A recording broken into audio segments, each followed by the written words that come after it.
Music is powerful, man. It speaks to a primal pit in our brains. It makes anyone want to get up and get their knees going. Gotta get them pumping, pumping, pumping. Boom, boom, boom, boom, boom. Kitty.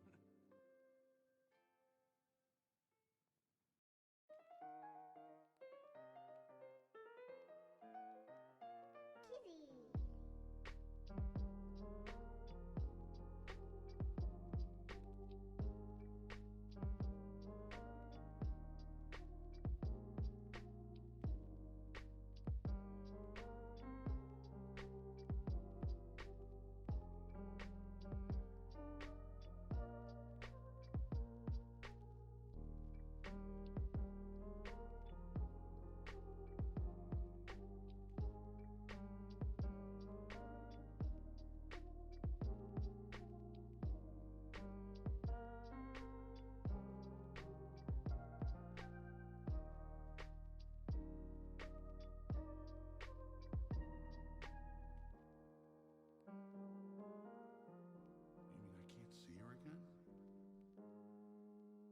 That's the way it has to be.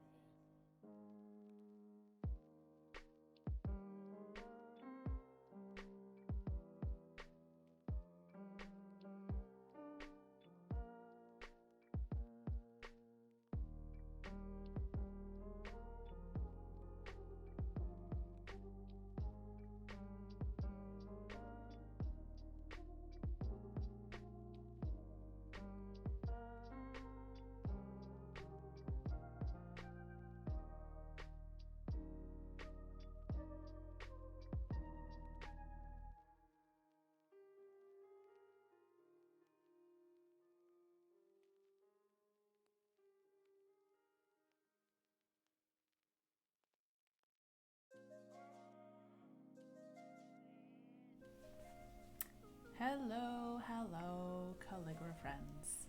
Erin here. I have a little setup, a setup difference today. I decided to try and adjust a little bit my my desk to get it a bit more aesthetically pleasing behind me. So, you know, that's a little change. I'm also gonna turn, I think, the volume. There we go. Turn that down a little bit. So we good. Cool. Oh, actually, you know what I'll do? I'll just do this one instead. All right, cool. So, yeah, I like I said, I changed my desk setup a little bit today, so we have a better background. Although, like, now I have like a lot of light on this side of my face, but that's okay. That's fine. We'll deal. We'll be okay with it. Yeah. So today, I have to finish a client commission, which is cool. They're just simple congratulations cards, but I figured something pretty simple, pretty easy, pretty chill to do on stream. So yeah, I'll switch back to this guy. So you can see I already started with sorry, there we go. I already made a template for myself because I've already made a few. So essentially, like I've done all these guys. I did these guys last week. So let me just switch back to chat. There we go. There we go. I can see it. But yeah, essentially I did these ones last week, and I decided like it's just much easier just to do a little template for myself. Makes my life a lot easier. Because then I don't have to line everything. Aligning everything can be kind of boring and kind of long. And I'm all about trying to be efficient with my time, or at least as much as I can. But yeah, and then actually a little update. What was I doing today? So I was searching through all of my art stuff today, trying to find things that match in color for a color wheel. Posts that I was gonna do, and I realized I have a lot of crap. I have so much like art stuff, it's a little ridiculous. And I don't know how to feel about it. I guess it's a good thing that I have lots of options, but it's also a little silly with how much stuff I have that I've collected, and because you don't see it when it's all like in drawers.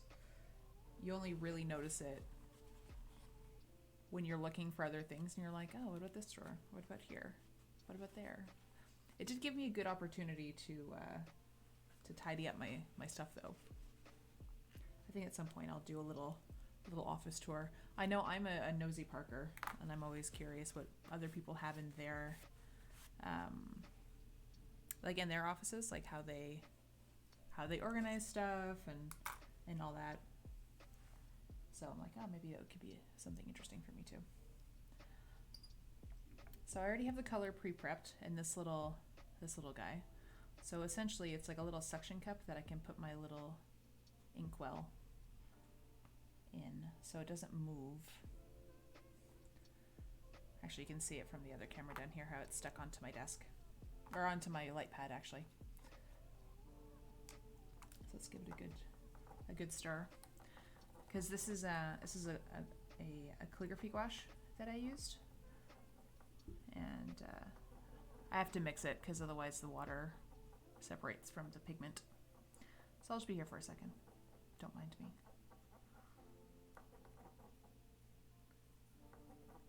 Listen to the chill beats. Also, you can tell that my stir stick is the back of a pen holder. It's a plastic one though, so you know it's fine.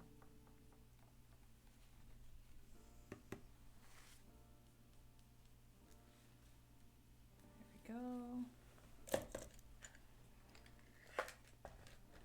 So I have my like list of names here. So we're gonna see how well I do this right off the bat today. I'll put my light pad on. There you go, and then you can see. I'll zoom it in a little bit. I zoom it in. Let's see, how centered can I get? So I also don't want to lean myself in too much, so it might be better. Yeah, there we go. So essentially what I do is I just lay the paper over my little template and I see the congratulations. If I don't match up that, it's fine. I just kind of need to know vaguely like where it starts, where it's supposed to end, and then I can kind of gauge where the name goes. So I'll give her to start.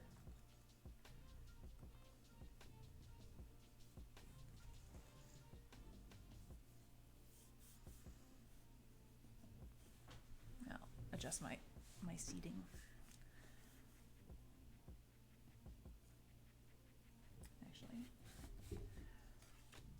I don't know if I ever talked about this, but I usually have like a piece of paper just like on the edge here. There we go. Just to test my nib, make sure that the ink is flowing properly. It's a good way to troubleshoot.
go.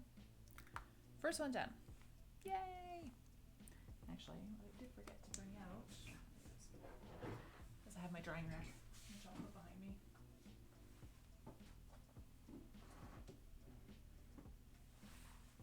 There we go. Cool. So, not bad. Everything looks pretty good. And I'll put it this way. Cool. So yeah, I just have my drying rack there.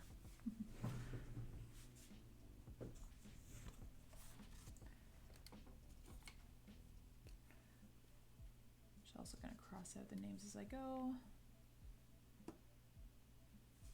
Cause I have my name list. Just next to here.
I'm just gonna move this because I realize that from far away you don't really see enough.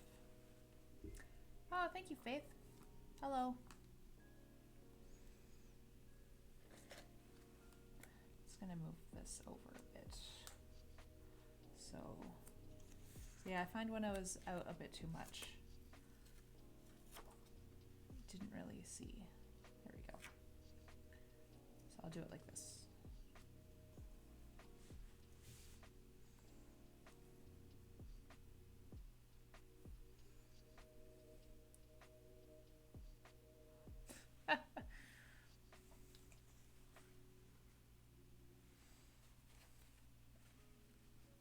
I'm doing very well. Thank you for asking. I have a client commission, which is always fun. Always good news. And these are fun ones too. They're just like simple cards. So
not bad. Not bad. Actually, it's kind of fun, if you can see, because I'm using gouache and not ink. It's kind of fun because I get a bit of a gradient as it's a blue. So as I'm running out of pigment a little bit, it kind of fades out and then it comes back when I redip. So that's what I think it's kind of fun. It's harder to see in the lighting that I have here. There we go. If you can see it a little bit more. Anyways, I think it's quite fun.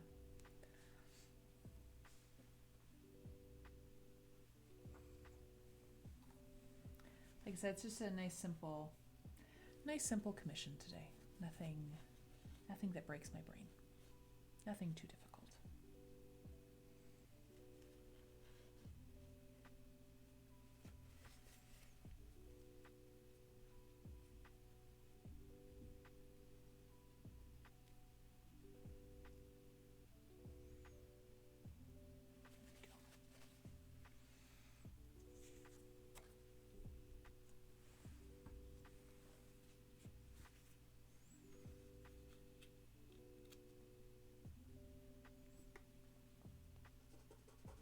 The only thing is I just have to remember to cross out the names as I do them.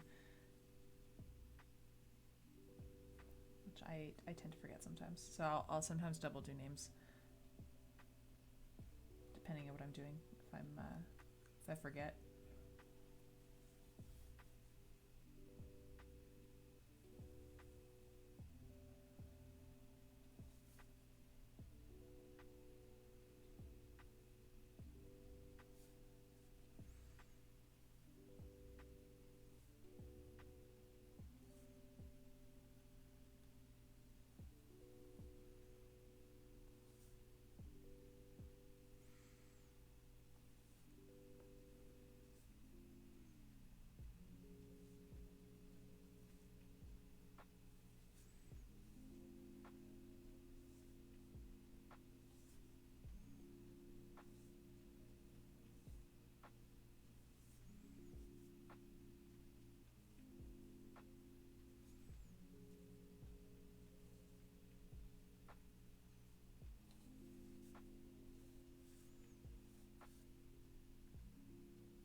Do I do any art other than calligraphy? Not particularly. I mean, I'll do art that usually will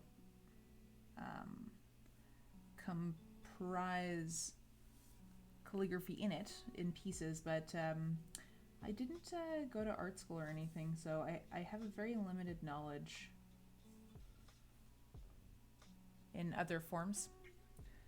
I can dabble in some Procreate stuff because it's a bit easier because I'm not so scared of wasting paper. Oh, you ordered the artist glove? Nice. Nice, nice. Very good. I'm a fan. I am a big fan. It just makes you feel like you're more professional all of a sudden. Quite fun.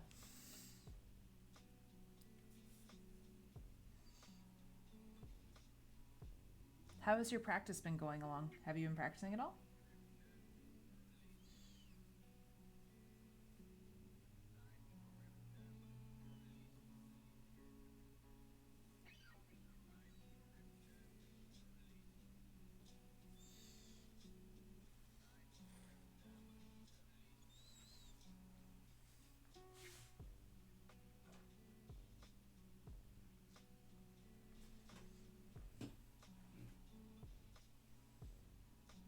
How's your practice been coming along?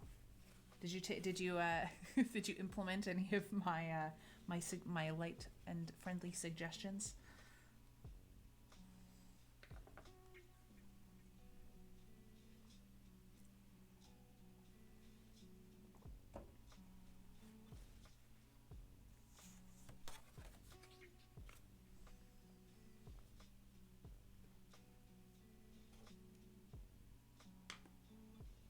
Some ornament nibs. I'm not sure what that is.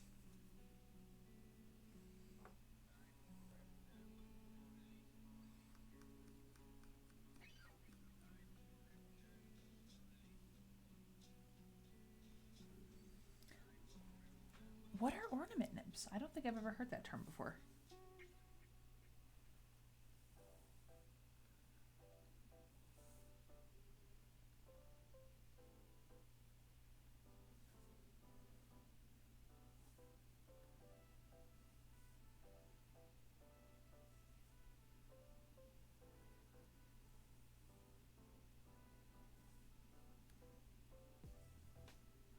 You haven't watched my stream from Thursday. Yeah, that's no problem. That's cool. It's there. I also have started exporting them to YouTube as well. So if it makes it easier for people to find stuff.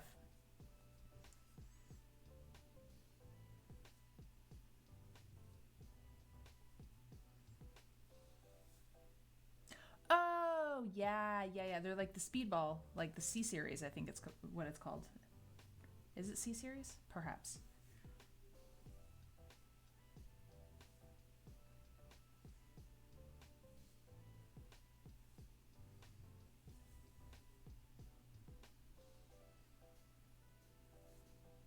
Yeah.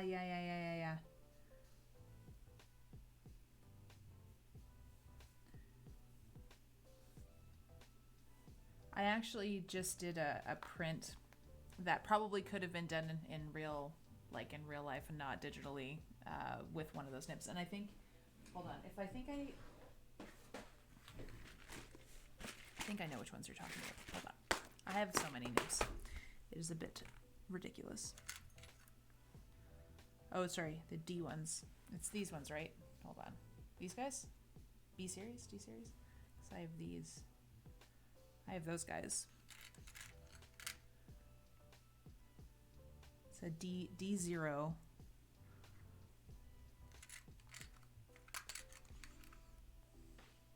And like this guy.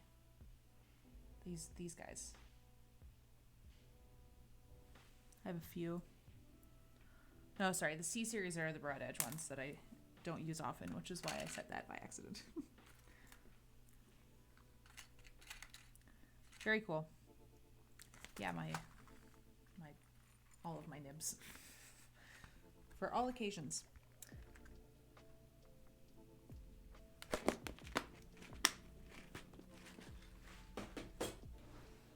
Yeah, I recently had found an alphabet in one of my books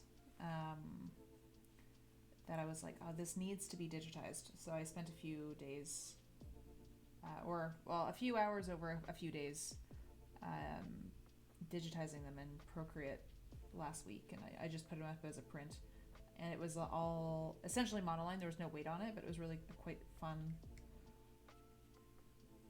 It's if you follow me on Instagram, you'll see it there. I posted about it today. Oh, the ones I have look more vintage. They're from Speedball. And I only have like two sizes. I had like the big guy. It was like the D one, and then the other one was a different brand that I don't remember. I actually don't remember where I picked those up. I feel like I may have gotten them at the Calligraphy conference at some point.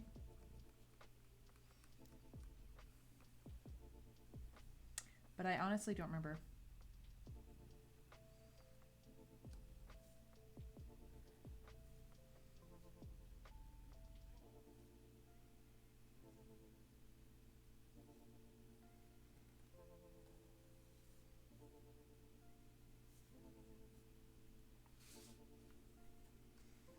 Have you been enjoying the monoline?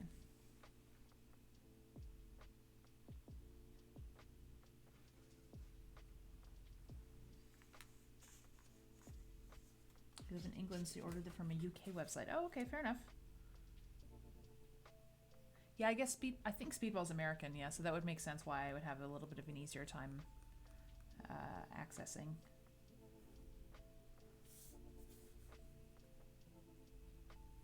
Because while not in the States, I am in North America, because I'm in Canada, so slightly easier to get things from the States than from the UK. Sometimes, not always though. Sometimes it is actually easier to order things from the UK, which is a bit crazy.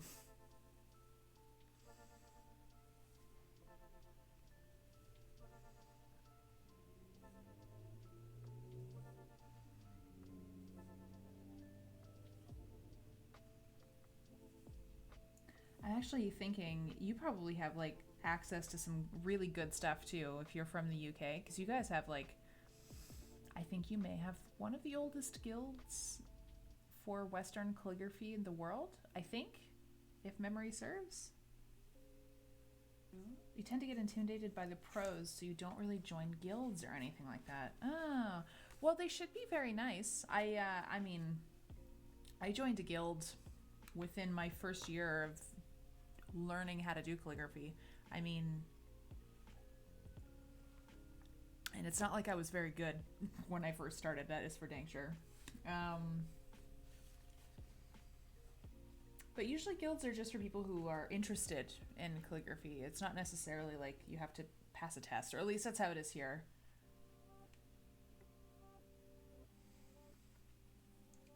I'm not sure what the rules are for all the guilds, but I would imagine that it's, you know, it's mostly people who are just passionate about it like a hobby, generally speaking.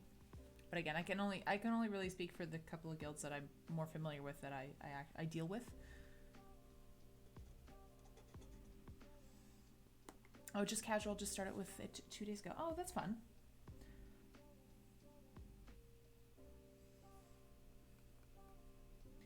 There's a, oh, I'm gonna look it up on my computer now, because there's someone who does really fun monoline calligraphy with those nibs.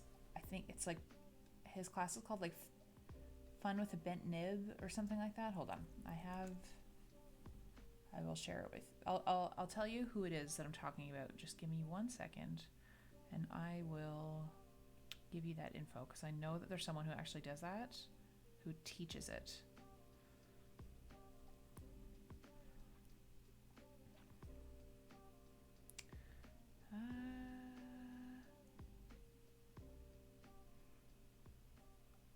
It's called Writing with a Bent Nib. And it's from Hassan. Who is the teacher?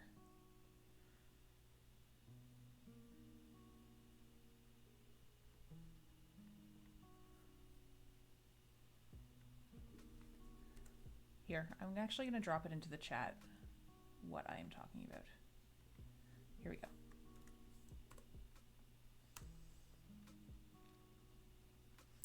If you're curious, if you want to learn a little bit more, I know that they do like specific things for what you, the nibs that you had just picked up. If you want to do it more formally and not just play around with it, but no pressure. You also don't have to. Just want to share the info.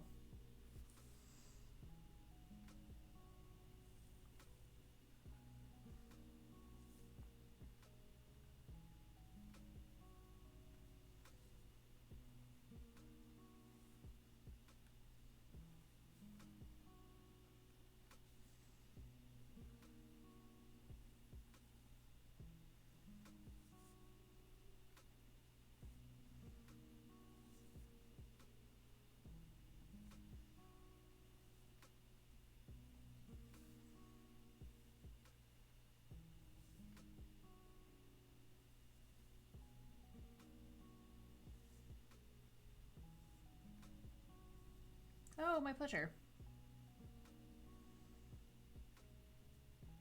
Again, don't feel pressured because I just sent that to you, that you would like need to go and like formally learn and stuff. But you know, at least having the option and taking a look might be fun.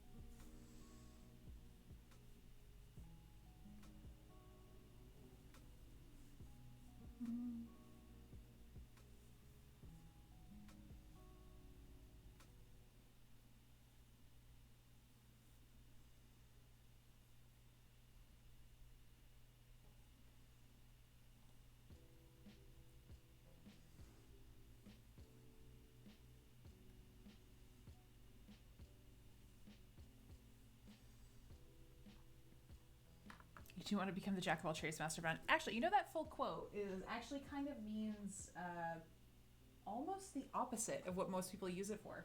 It's jack of all trades, master of none, jack of all trades, master of none, better than one. So it's actually, the full quote is like more, you know, it's better to learn a bit of everything than it is to just learn one thing perfectly. So there is nothing wrong with that. And that's kind of how I am too. Like I gravitate a lot towards copperplate. I have a deep love for copperplate because it's the first one I learned. But I have found that the one silver lining of COVID has been all of the online workshops that are available to people right now. So I mean, even if I never pick up like a really intense broad edge nib, at least I've taken a class on it. Like I'm taking a Neuland class with Carol Dubosch next week after, which is a hand that I'm like, I've looked at, I've seen it. Do I know how to do it? No. I will see if I will ever want to use it when I take the class, but it's really fun to just kind of learn, because I find that learning, the more scripts that you learn, I find the easier it is to understand how other letters are built. So it just is helpful all around, in my opinion. Oh, good. I'm glad that little quote was encouraging. Yeah, because everyone uses it like jack of all trades, master of none. But there's like another line to it. And it's like, no, it's fine. It's better to learn a little bit of everything than to only know one thing. And like be perfect at it. Like, because not everyone can spend 10, 20,000 hours learning one thing, right? And if you can, like, more power to you. I know I can't. I'd get bored.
How do I manage my time between commissions if I have two deadlines the same day, for example? Okay, so the way that I run my work is, generally speaking, you have to give me 10 business days to complete something. And depending on complexity, it might go longer than that. So what I'm doing today is a part of a larger project that I'm doing for them. So for this particular company, they hired me on more almost as project management, and part of it is I have to do congratulations cards, but there's other pieces of calligraphy that are going on other like items that the employees are going to be getting. But I'm the one who's also sourcing all of that stuff as well. So like this one is going to be longer, but for me, I have like a minimum. You got to give me 10 business days. But I also, generally speaking, know-ish how long it should take me to do something. So let's say I have, 2 weddings, give or take, that are on the same day, but someone gets to me 2 months before the wedding and the person gets to me a month before the wedding day. Generally speaking, the person who came to me like before, I'm going to do faster because I've had more time to do it and break my time up, versus the other one. Because, like, it's very rare that someone will be like, I need you to do something for me tomorrow. And if it is something like that, I charge a rush fee that can be either 50% or an extra 50% or an extra 100%, depending on how fast they want me to do it. So, like, I will if you need, but you just have to pay for my time, if that makes sense.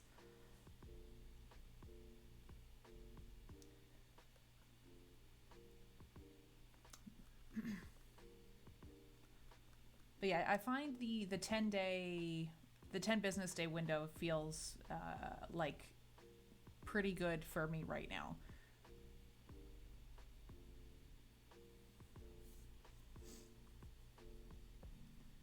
But this is what I do full time too, right? So it's not like I have to balance this between like calligraphy and another job. If I had to do this and another job, like I might be more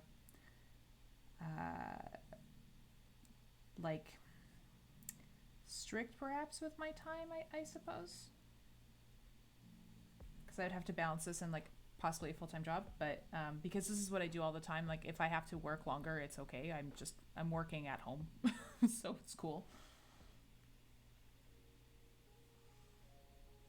And to be 100% transparent, because of COVID, a lot of, like, I don't have a ton of other work right now.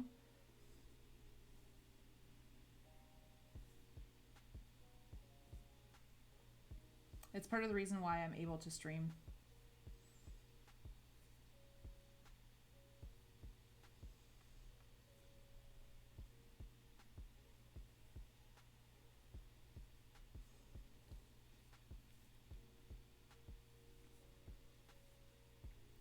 How long did it take me to know how long a commission takes me to complete? I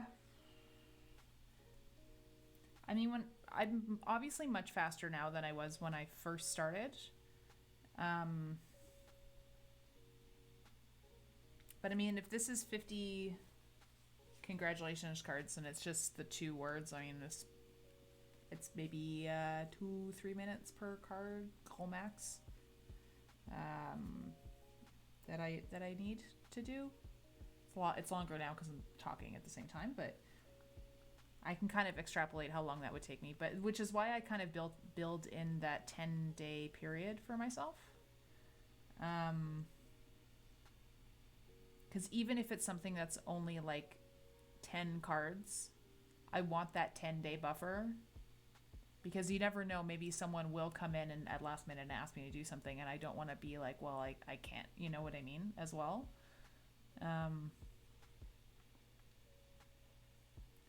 So yeah, like I like that 10-day one. I feel like it's good, generally speaking, unless it's like a massive project, like that's more than enough time. It becomes more challenging, not problematic. I would say more challenging if I'm doing like a wedding, for example, and I'm not just doing like place cards. If it's like that, plus also envelopes, plus like table signs, plus a seating chart, plus all the things like personalization wise.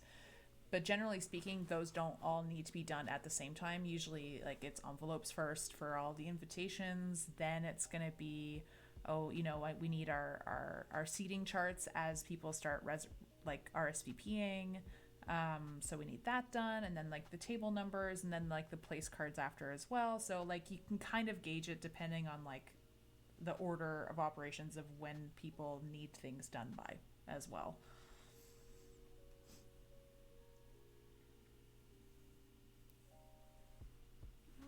Was not invited. Vitaly. Pessel is my next one.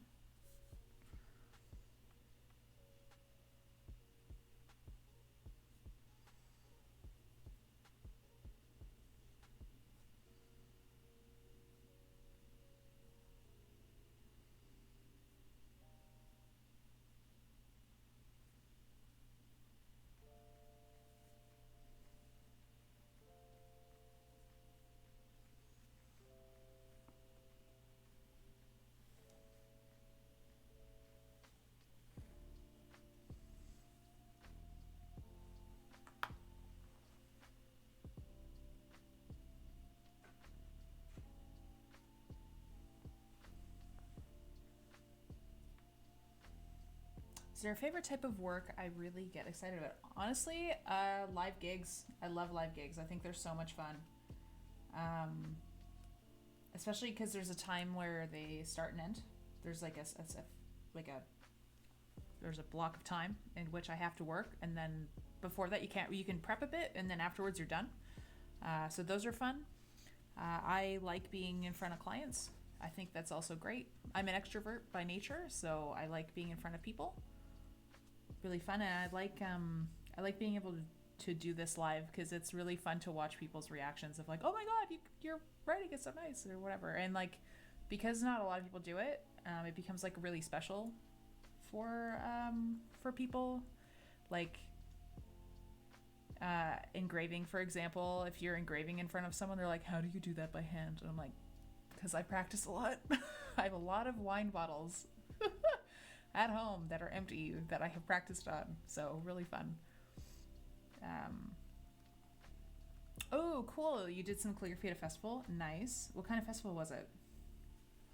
I've done like live brand gigs. Like they've hired me to come in to do like personalization for like 3, 4, 5 hour chunks, and I'll sit there and I'll like personalize some kind of like gift with purchase or something for like for their clients who come in, which is always fun. But I also have a retail background. I was a store manager for many years in my previous life pre-calligraphy, so I'm also very comfortable in front of clients as well, which I think is a useful skill.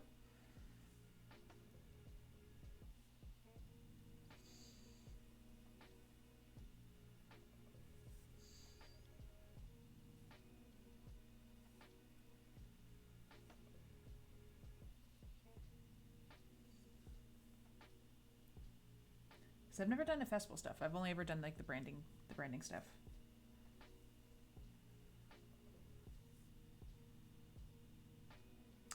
I wrote people's names to be framed. Oh, cute.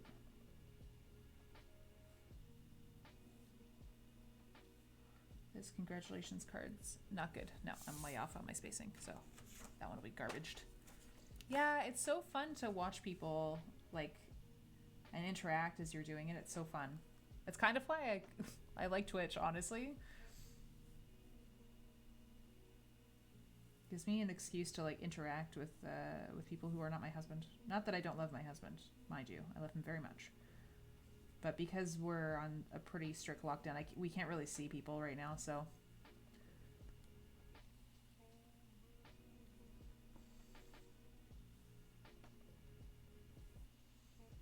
It's just nice to interact with people who are not living with me and have to interact with me all the time.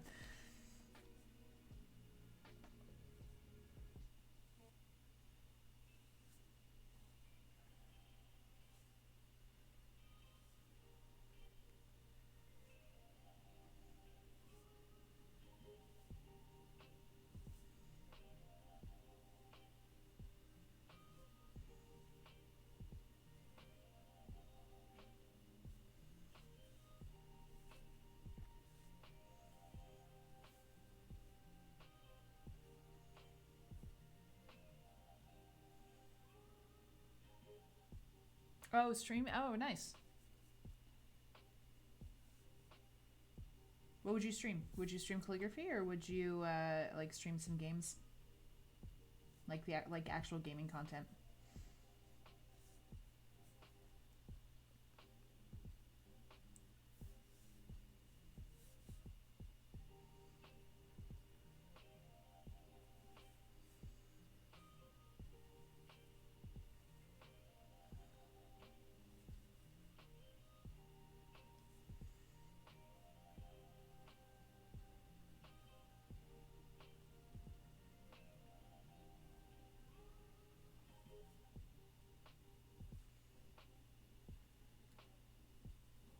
Ooh, yeah, girl. You should do it.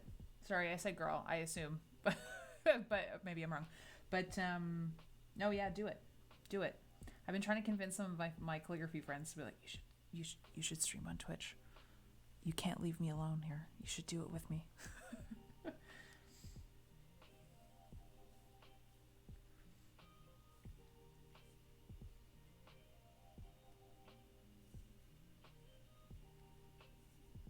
I think I'm making some headway with some people. Will be like, hey, because like Instagram lives are fun and fine and stuff, but I don't find you get to interact as well as you can here.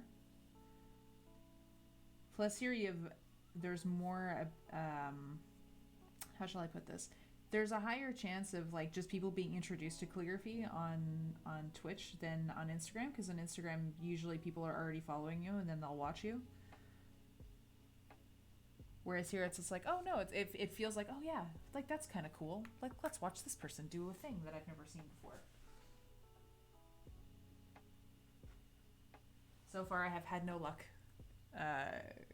convincing my friends to do it, but it's fine. I'm getting there.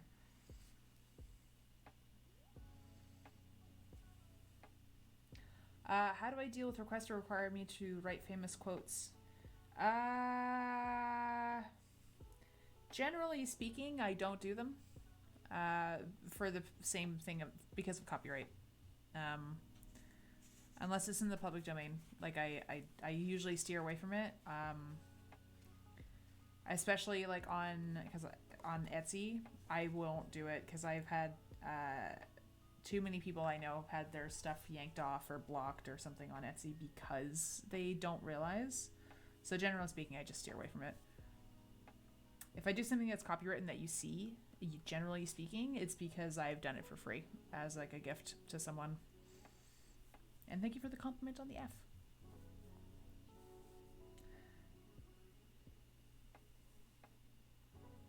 I know a lot of people do a lot of copywritten stuff and like, you know what, to each their own, but I just don't feel, I don't feel like having to deal with the problems that could come along with that.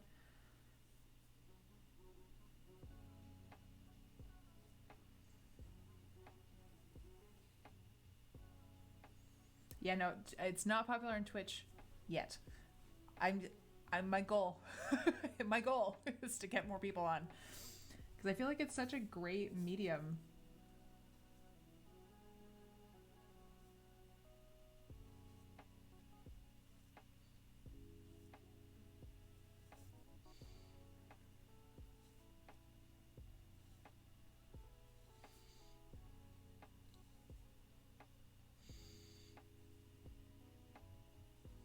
Yes, I 100% agree with you.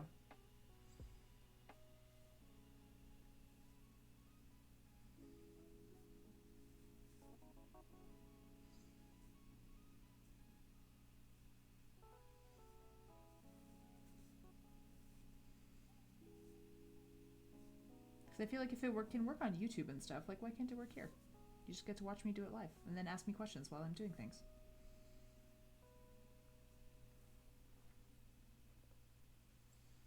Like, how is this not fun, you know? Just hanging out.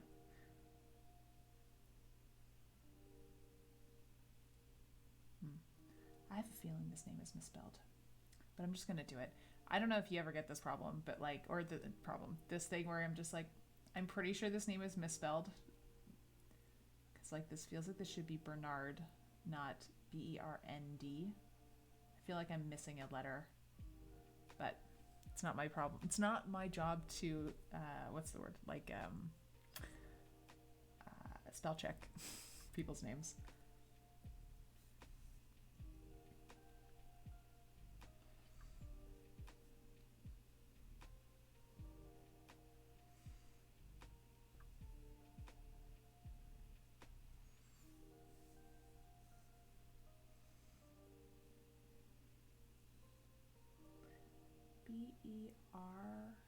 Bernd.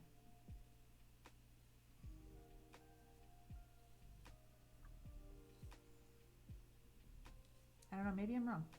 Maybe this is... Alright, maybe this is someone's name. But that's cool.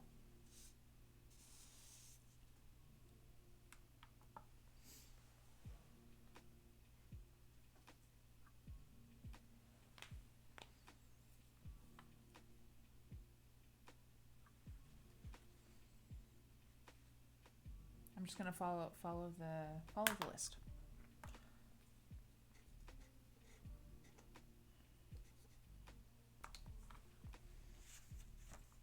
Actually, I have to. The latter ones on these ones should be dry, so I'll just remove these guys.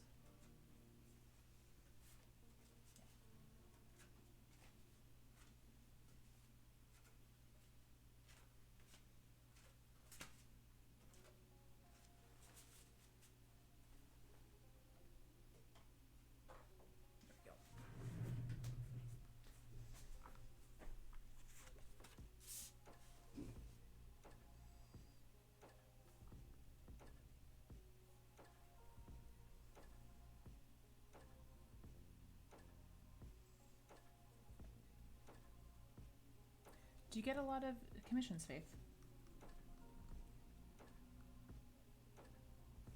Like, what kind of work do you do? Like, what do people ask you for? Like weddings and stuff?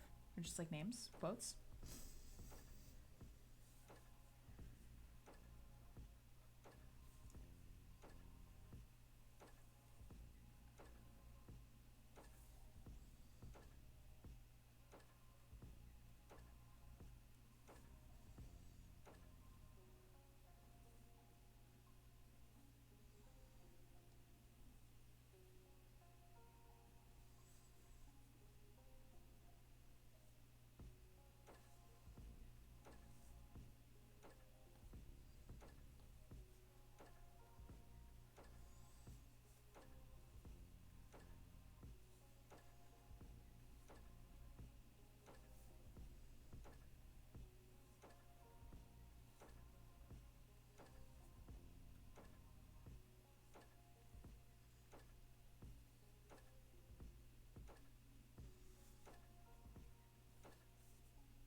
Greeting cards, quotes to be framed, hand lettering on mugs and friends. Oh, nice.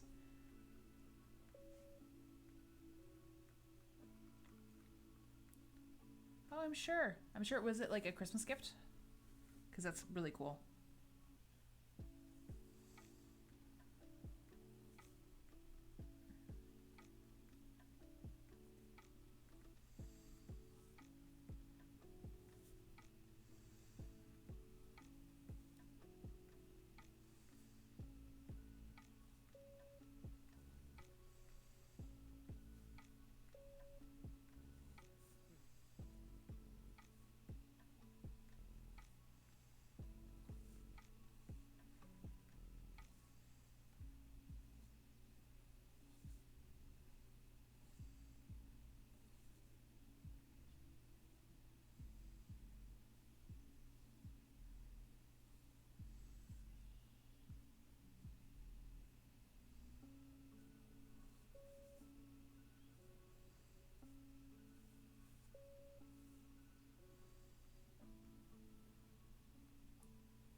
Oh, your day job is science technician and teaching assistant. Oh, fun.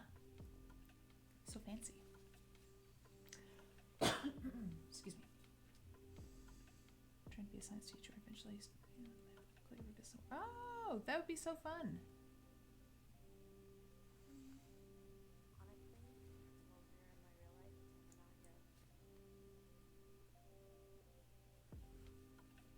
I fully support this dream.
How did I start with my business and how did I get where I am? So I, again, full transparency. So the reason why I can do this full time is because my husband has a job that allows me to be able to do this and not be reliant on the money that's coming in on my end. Not everyone is able to do that, for sure. It does not help that COVID was a thing this year. So if COVID were not a thing this year, I think it would have been totally fine, and I would have been able to like pull in obviously more money than I was getting now, which is like a whole bunch of not a lot.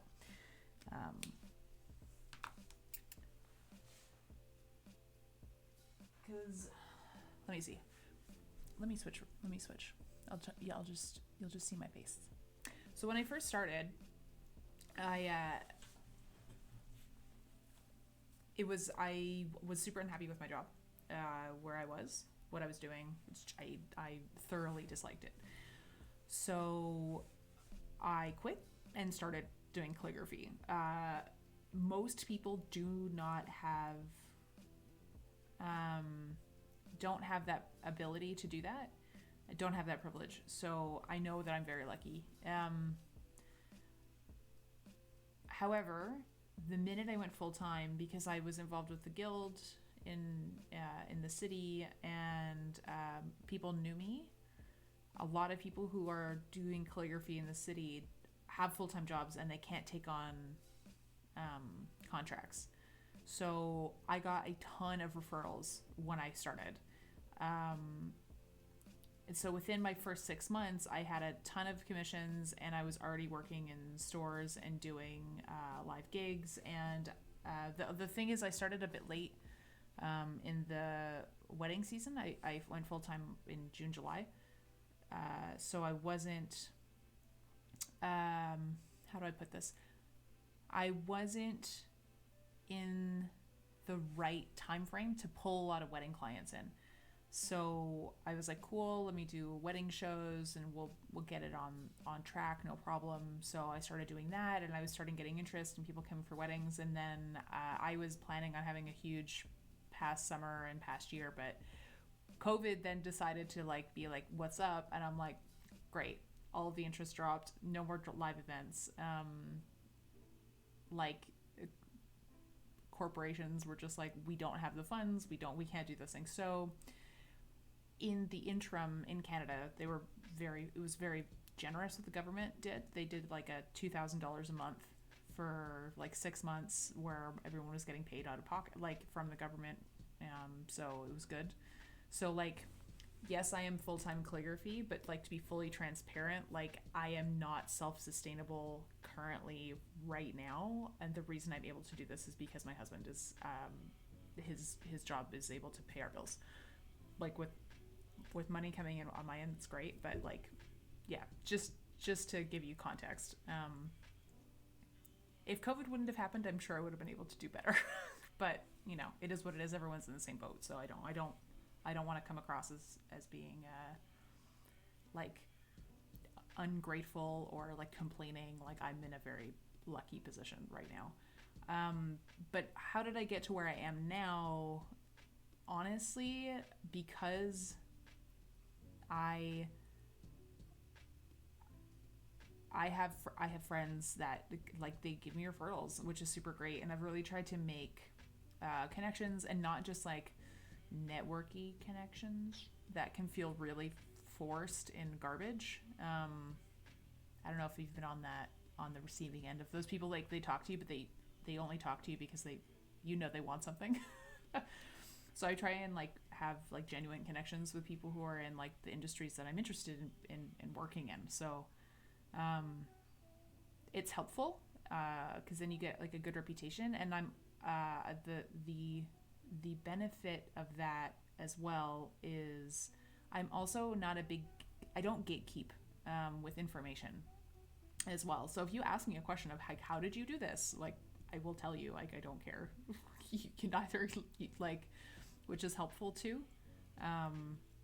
So like, because of that, I've been able to like, I don't know, it sounds very like narcissistic to be like, make a name for myself, but like I've been able to do like a bit of like, I guess like more genuine networking in that way, because I actually care. But yeah, so like, I guess that's like, I think that answers your questions. my recommendation, if you do want to do calligraphy as a full-time position, is if you don't hate your job, is to try and do it on the side as much as you can first. Cool. I'm glad I answered your question. But yeah, I would try and do it on the side as much as you can first and learn as much as you can. And then when, people are asking you for commissions and like businesses are asking you to show up at their shops or show up at their things, depending on where you are in the UK, there's a girl called Dunwell Calligraphy, and she does a lot of, I don't think she's been doing calligraphy for an incredible amount of time, but I know she was doing like store events and stuff over the holidays, and I think she like has an Etsy shop and all that stuff. I don't know if this is her full-time job, but I know that she's been doing, like, it looks like she's been doing super well. So, I think it might be a part-time thing for her. Again, not sure. You'd have to look her up, but yeah, that would be my suggestion. And then kind of go from there. Like, don't do what I did, just because, again, it's like not always reasonable or sustainable for most people. I just happen to be very lucky. So yeah, cool. All right, back to my stream. So I felt like we needed to have my eyes for that, like that real talk right there.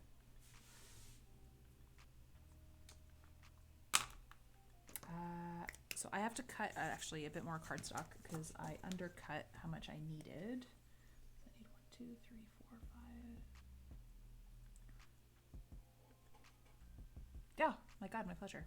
Like I said, I'm not big on gatekeeping, so if you have any other questions, you can always just ask. 2, 3, 4, 5, 6, 7, 8, 9, 10, 11, 12, 13, 14. Okay, 2 seconds. I'm gonna be like right on my other desk over there, and I have to cut some paper, so un momento.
All right, I'm back.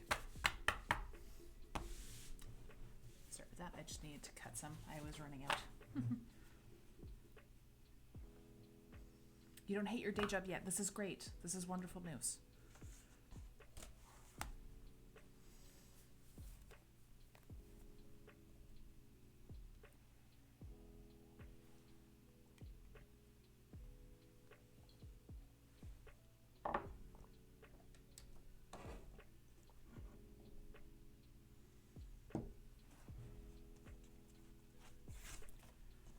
Hopefully that doesn't happen.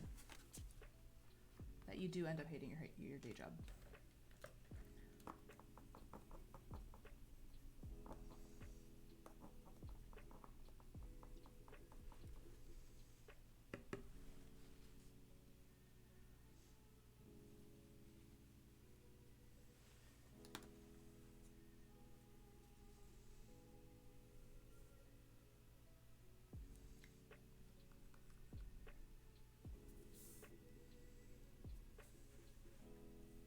Do you know what kind of things that you would like to do if you do calligraphy for your, like, a side hustle? Like, what would your ideal, like, work be? Do you know?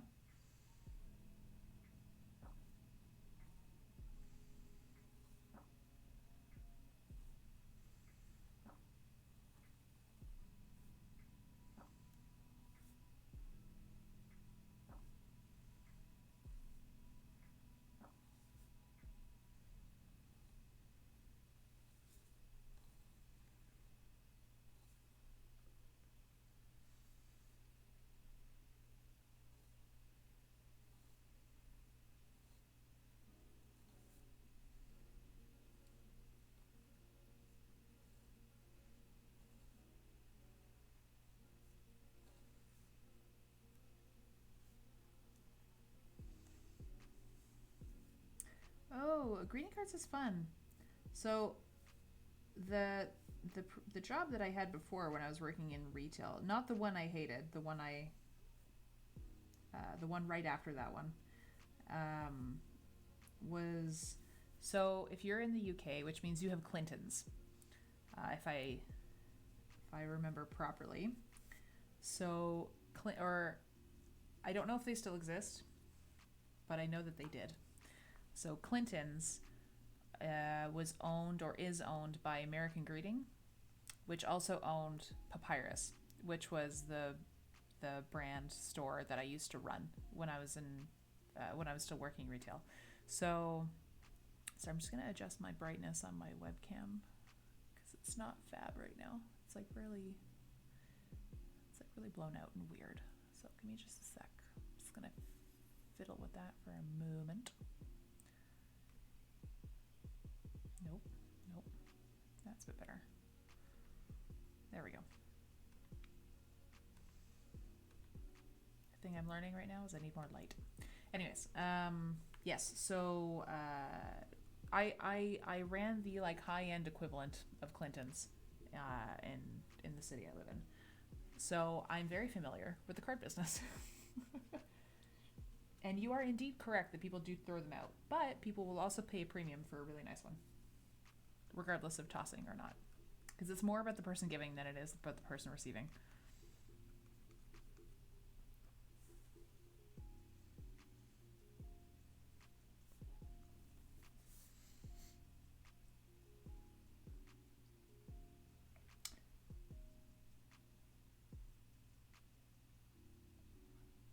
This is a very long name, so I'm just going to cut Harmanpreet. All right. Over here.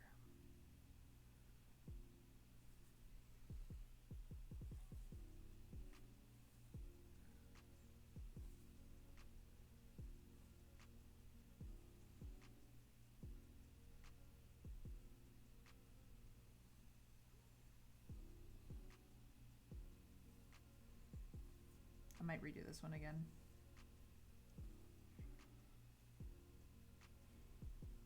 You can see where I messed up on the R. Yeah, I'm going to redo that again.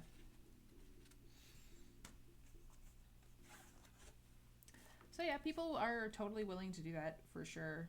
Do you do them all by hand? Because that's usually what I do. I don't really go into the greeting card game personally, because I have a horrible, like, I don't want to hold inventory. It's like my thing. This is my PTSD of working and running a store for, 10 years of like, oh God, like inventory and holding it. And like, I understand all of those things. So I'm like, do I really want to have that in my house? I'm like, I don't know.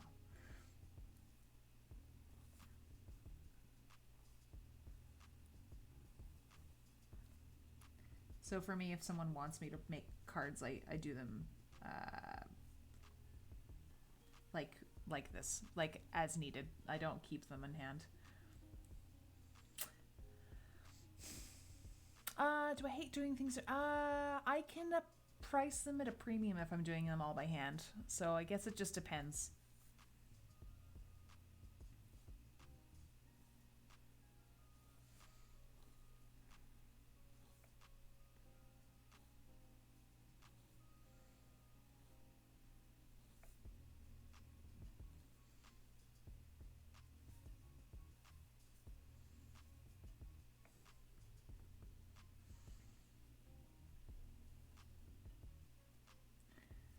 Yeah, the store I used to run was like, I had so much inventory for all of the things and keeping track of things and whatever, and it's fine, and I'm very like anal retentive about that kind of thing, but I'm like, I don't know if I want to live with that stuff in my office. I think it's more, I'm like I don't know.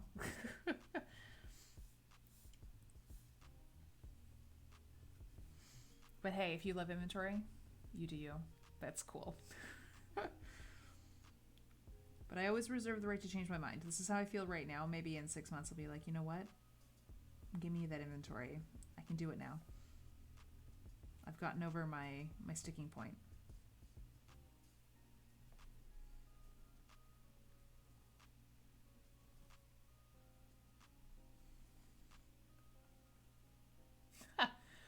I am, so at some point in time, I think this week, I'm going to be doing like a walkthrough of my office on IG. I don't know if I'll do my stories, or I don't know, whatever one I decide to do.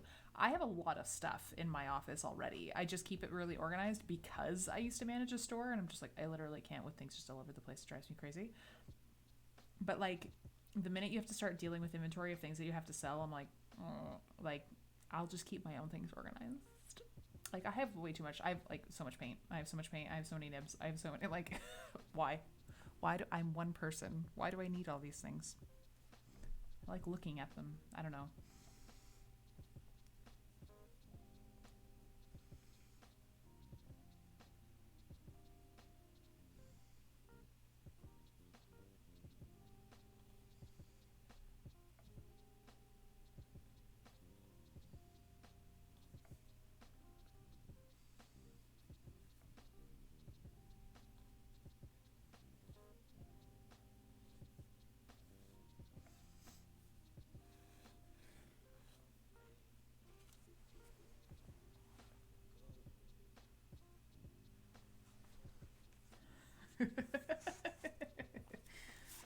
Sorry, it's true. No one needs this much stuff. The thing is, like, the problem with calligraphy or art supplies, you can make things work with things that you like with a bare minimum. You like, I don't need 40 million different types of paints and whatever, but I like to have them. But like, calligraphy in and of itself, if you just want to do the basic stuff, you really don't need that much to do it, like, at all, by any stretch of the imagination. It's one of those things that, like, once you start getting into it, you're like, oh, but I really want the nice stuff, and I want that professional grade gouache, and I want, anyways, it's a problem. Or like, I really want that, like, Tom Studio pen, or, whatever the case may be.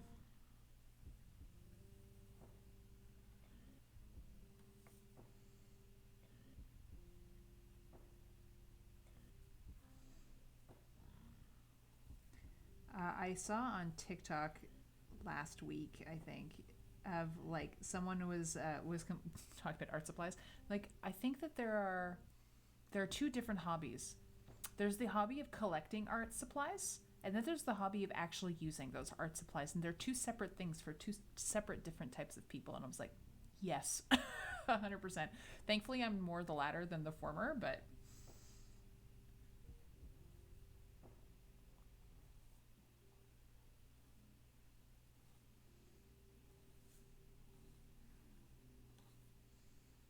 the former person also does come out anyways.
Oh yeah, the brush pen thing is rough.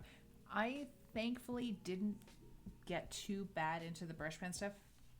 I have some there in my toolbox. But I'm not good with brush pen. I'm not good with them. And the reason is because I want to treat them like a nib. And I know that that's not how they work, but it's like you have to work them differently. Unless you're using this guy.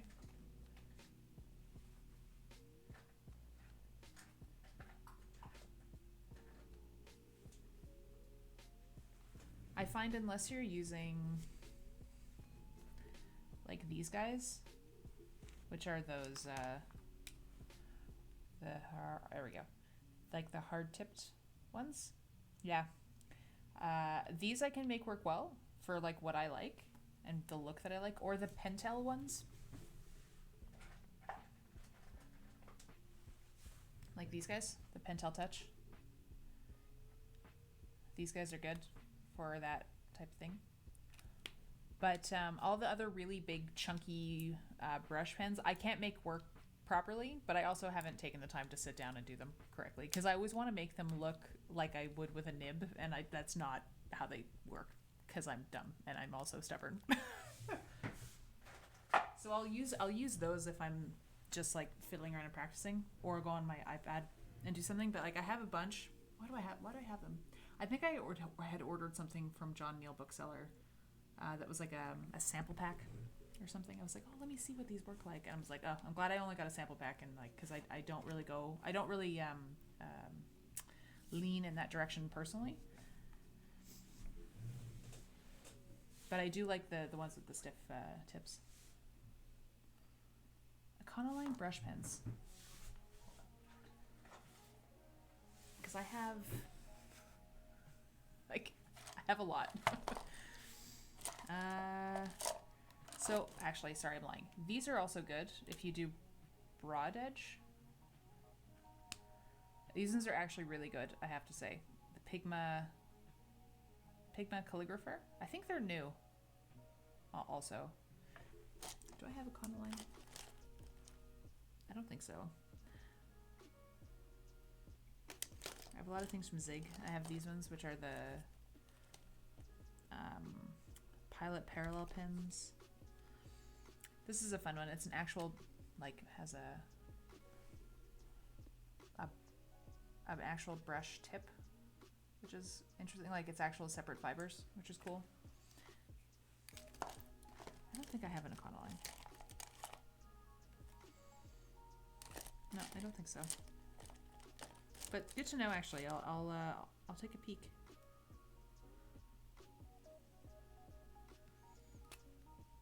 Yeah, I just have like the Tombow. Oh, actually, and then this one is not bad. But the thing is, I think the thing I don't like is I don't think I like the felt tips. I find that they feather too much after a while. Like the ends break, and then I'm like, what do I? There's still so much ink, but what can I do with you? I can't do anything yet anymore.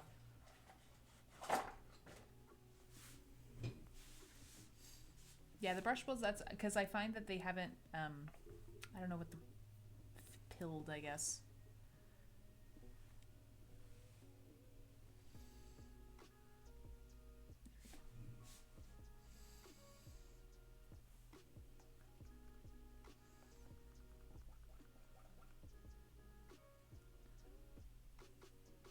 Yeah, I honestly haven't given it the probably time and respect that it deserves. Because most of my work that I get has to do with a pointed pen, not with brush pens.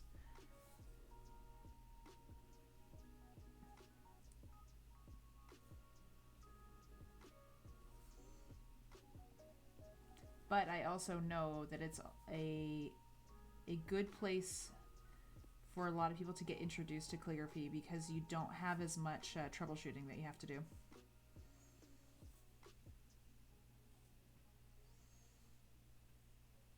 There's a much lower barrier to entry, which is also why I'm a big fan of using pencils.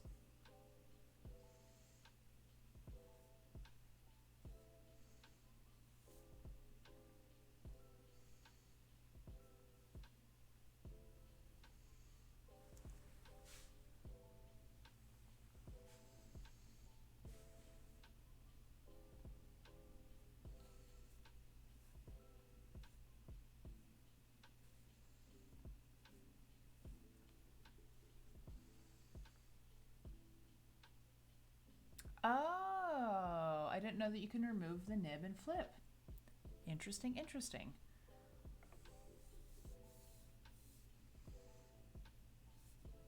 Like I said, I've not done a lot of homework on that stuff, so that's good to know. Thank you for sharing.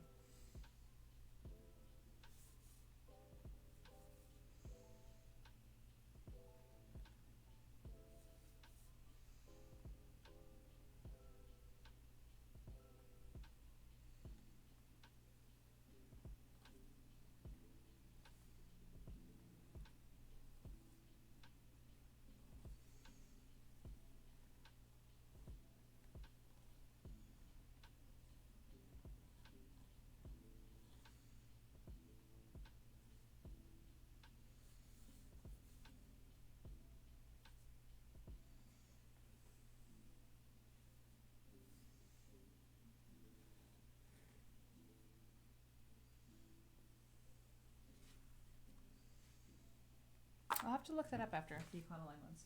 I've definitely heard the name.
Oh, it's fun. The light from my light pad is lighting me from underneath. I look like I'm an evil person. That's kind of funny.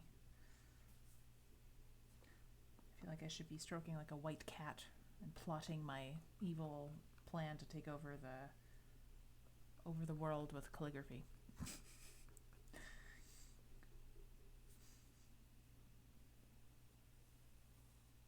First Twitch, then the world.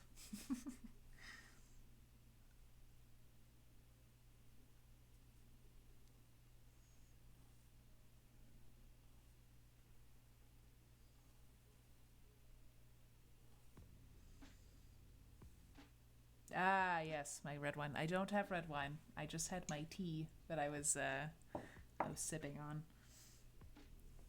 But maybe next time. Next time when the sun starts going down, I'll just yeah, I'll start laughing like an evil villain. There is a calligrapher that I know that he streams, but on YouTube, and he does calligraphy after dark, and at midnight. I think it's midnight on Thursdays. He in his studio, he has black lights that he turns on, and he does his calligraphy under black light, which is kind of hilarious.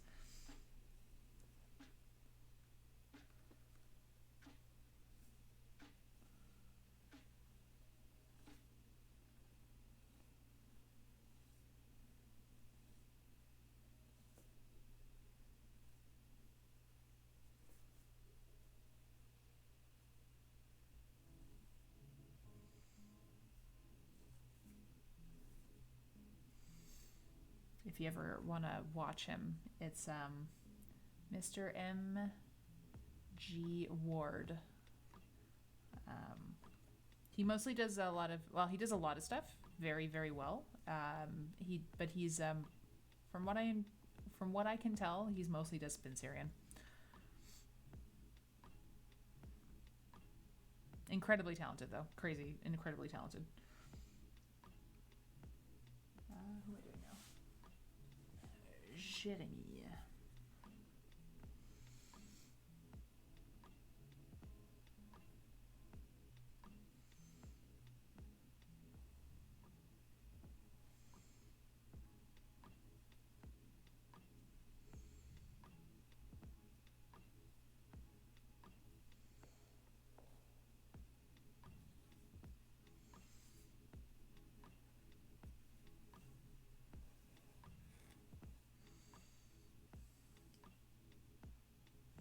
Oh yeah. No, it's very cool.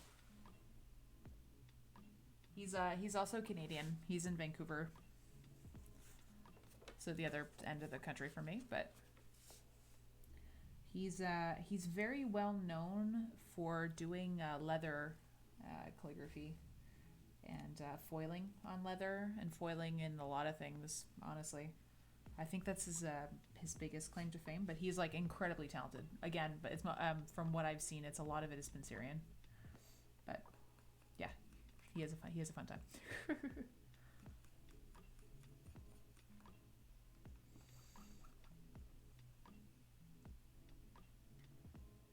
Michael.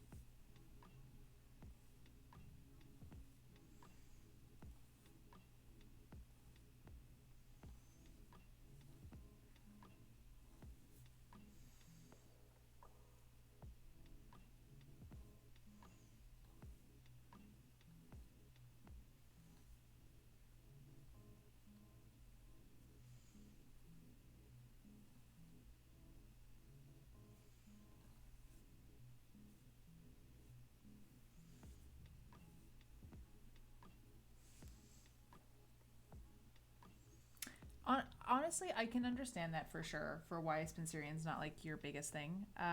When I first saw it, I wasn't a massive fan, but then I realized that it can be very useful.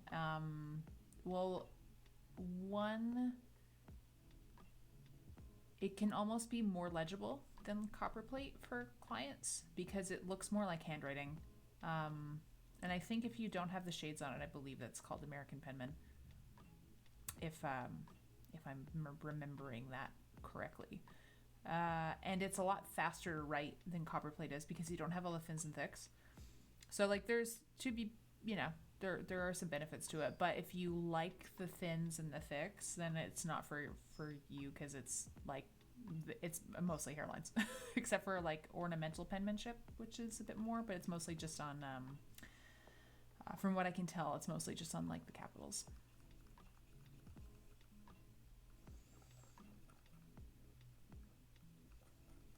I mean, I could be wrong. I'm not a Spencerian master person at all. Like I only learned it, and I say I learned it.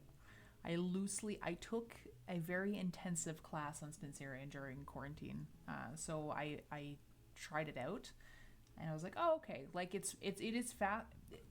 The pen movement is much more natural because it's more like over and under and like up and down like that way versus like up and then like the ovals are still important, but the connections are different. So it does go faster when you're writing it, and you can write it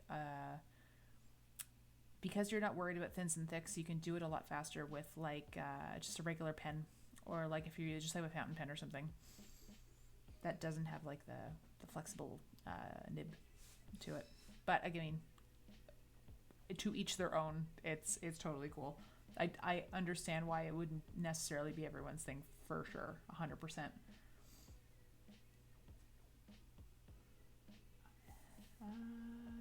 Nicholas.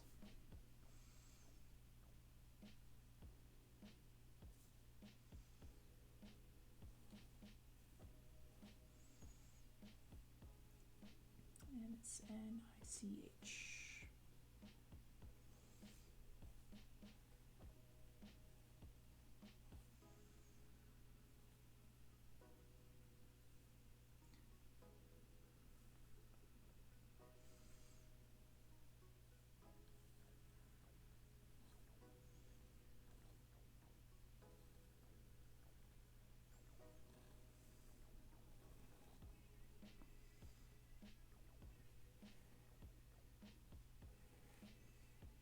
Nicholas gets a bit of an extra flourish. Ooh, a favorite ink to use.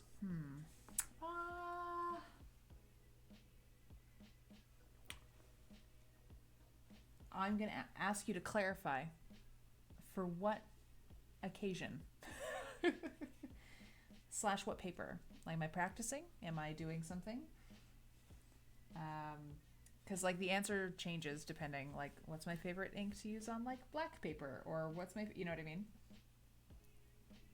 My answer will change.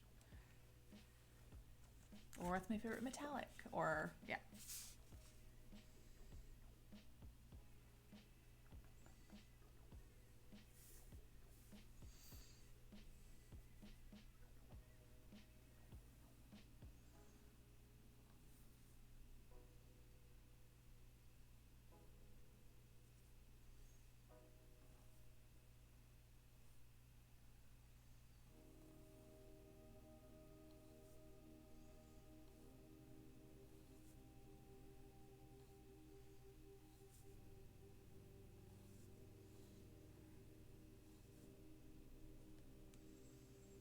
Yes, I do use cotton type paper.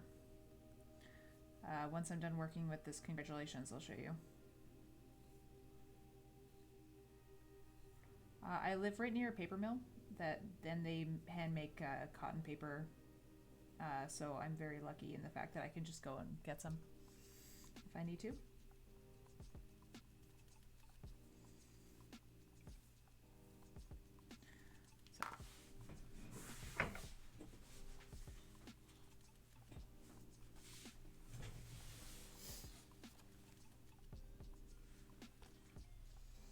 So these are 2 different papers that I've grabbed from the paper mill that I live right next to.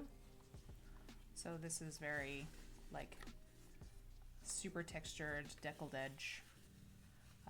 They sell bags of just their offcuts for like $15. So for something like this, I will use a very flexible nib, like a Browse Rose.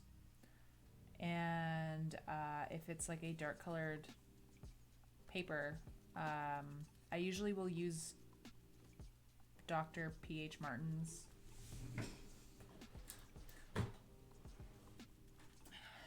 I'll usually use this guy, the bleed proof white, which I think everyone uses because it's honestly the best and most opaque one, but it does need to be diluted because it's like a goopy mess. So you have to add water.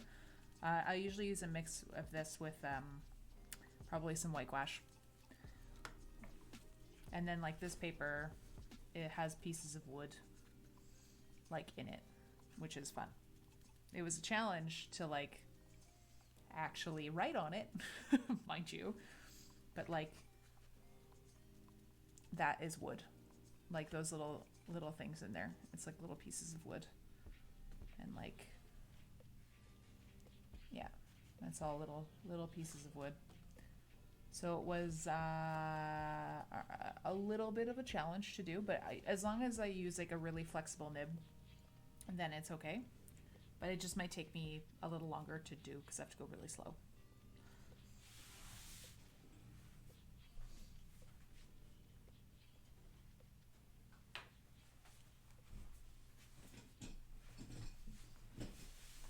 Yeah. It does look like I sprinkled ink, but no, it's built in. But yeah, I mean, so it just depends. Let's see. My favorite ink for working on like if I want a metallic ink, the Finetech or Colorio pans. They're made in Germany. Most calligraphers will use those guys.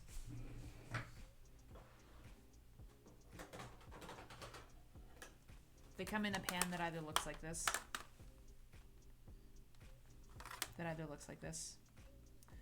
or a pen that looks like this. So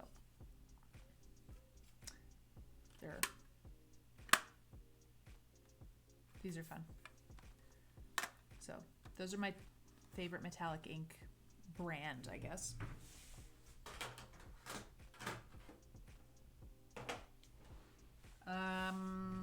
Although it's a watercolor, to be fair, it's not ink. It's a watercolor that's like really opaque.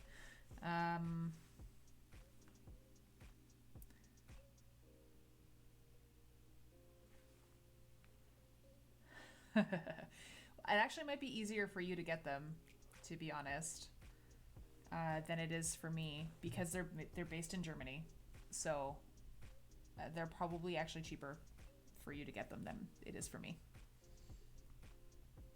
It's from Finetech. They're excellent. I even have like a swatch.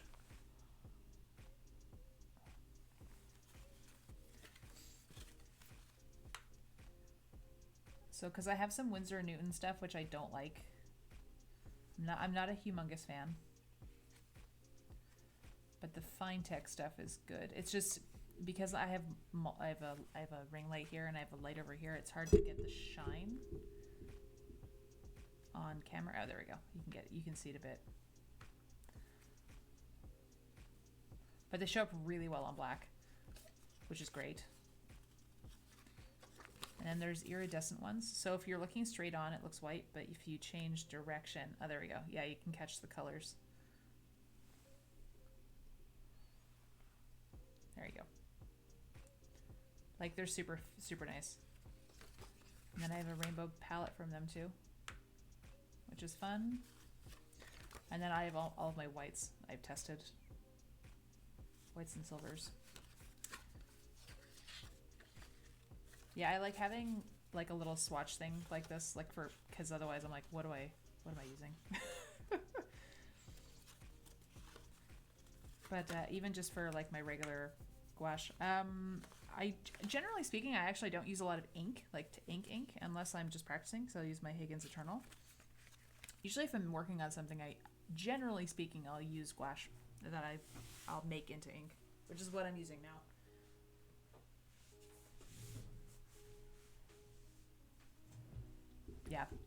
Yeah, making, instead of like trying to be like, oh, I don't remember like the exact, like what was that color? Yeah, it's impossible.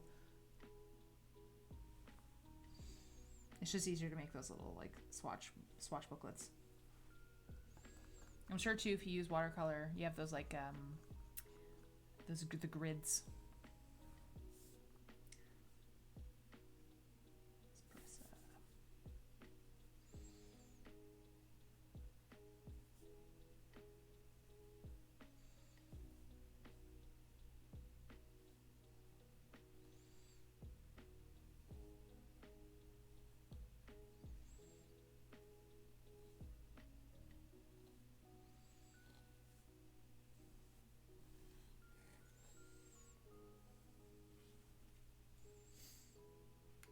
Yeah, it depends for the watercolor, like what the honestly, it depends on the quality. That's what I found. I prefer gouache for sure. It's way more opaque. I find that you can make really fun gradients with them as you're working too. Like let's say I wanted to do like a blue to a purple. Like if I'm doing this now, it's so much easier to do with gouache, I find, than watercolor. But I also have had good experiences with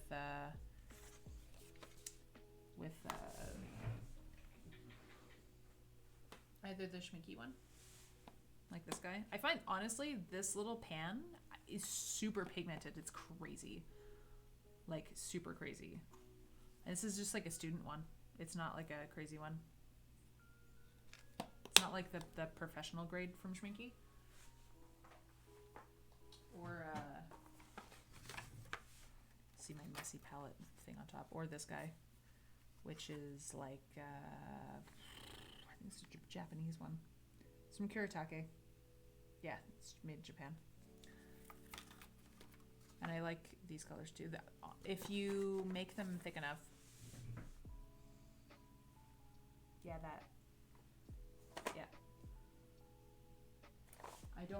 I think I got this from John Neal Bookseller. 10 second. Yeah, that makes sense. And the gouache I usually use is either the Schminky gouache or from Nicker, Nicker. The Schminky Calligraphy gouache is they're like $22 Canadian per tube, so they're not cheap, but they last forever. So like if you're these 50-60 congratulations cards that I've been doing was like a teaspoon or a quarter teaspoon of ink plus water, so it lasts forever. And like I'm gonna have more, I just have to add water after. It's fine.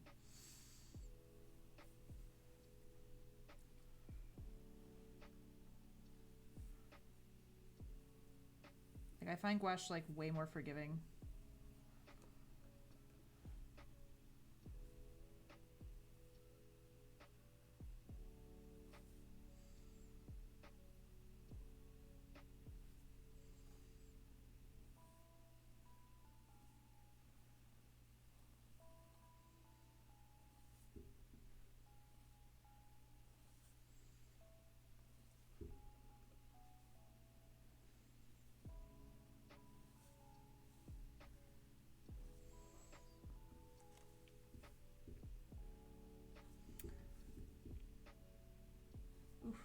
Was really rough.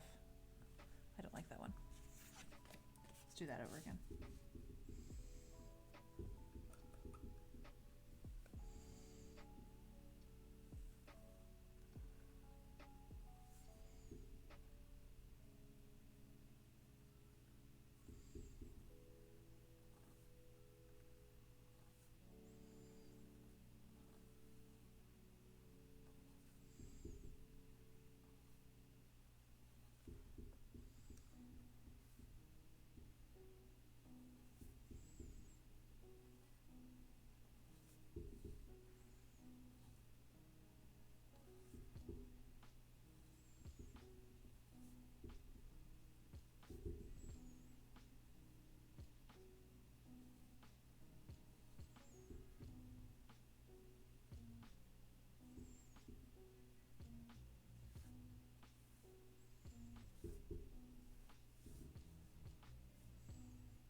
What's the most challenging thing?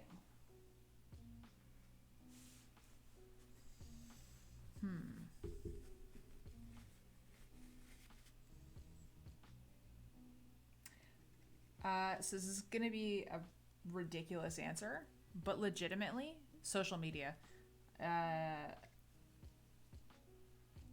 It is not my forte, figuring that stuff out. I can do it, but it's yeah. I can do the work. I can do the practicing. I don't mind like dealing with clients or whatever, but the social media / marketing of things is still something that does not come super naturally to me. Because my when I was working in my store, when I was running it, I wasn't the one in charge of the marketing department. Like, it was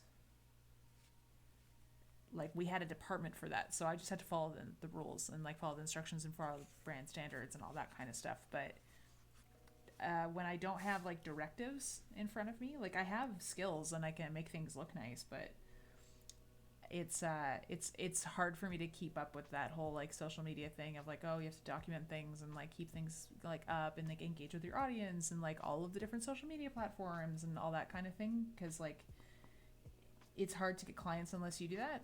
So like I get it, I understand it to a certain extent, but that is for me the hardest thing. Oh good, I'm not alone.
But yeah, like the amount of posting one should do, it becomes difficult when you're only one person, because there's a lot of, there's this work when you have to like actually physically do something for someone. But then there's like all the stuff behind the scenes. So you have to, I have to take photos of things, and then I have to make sure that they look aesthetically pleasing, and then I have to do like a flat lay or like a different type of thing. And then that also you have to take different sizes so they can go on different social media platforms because they all have different size requirements. Then you want to take some photos for your website. So they might want to be at like a higher resolution, so like you can see them on your website properly. And and then now now there's TikTok, so we have to also do video, not just photos. And then now there's Reels on Instagram, and then like if you want to do those, and then you also need to be like your own social media marketer, and you have to be your own social media manager, and you have to be your, like, it's a lot. But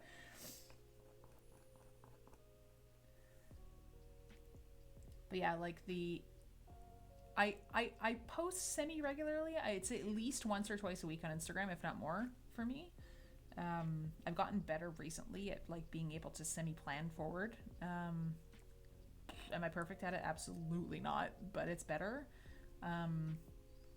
Which is kind of why I like, which is kind of why I like Twitch, because I can just kind of like, I have to set my office up a little bit, but like I can just kind of do the thing I was gonna do already and just like hit record and it's fine.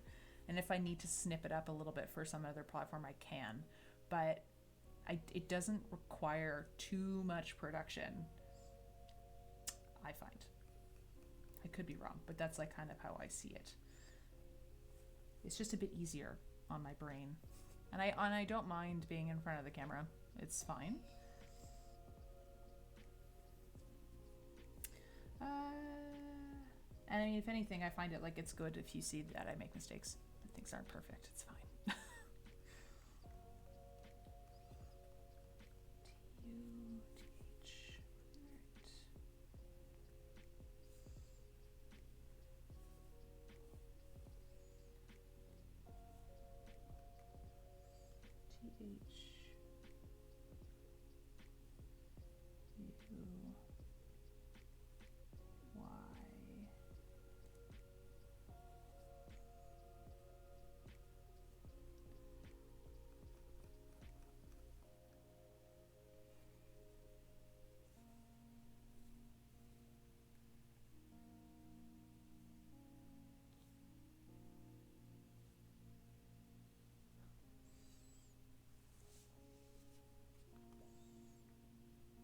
Cool. That worked out well. So yeah, it's less the work. It's more the back end stuff that I find the most challenging.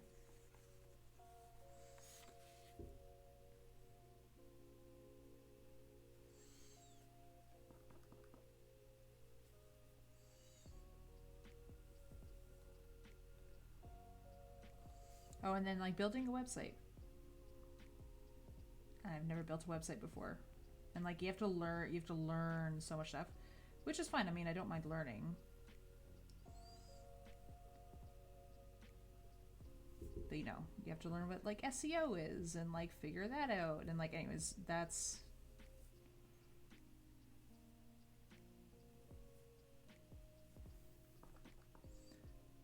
and like keywords, and I just try and absorb as much as I can.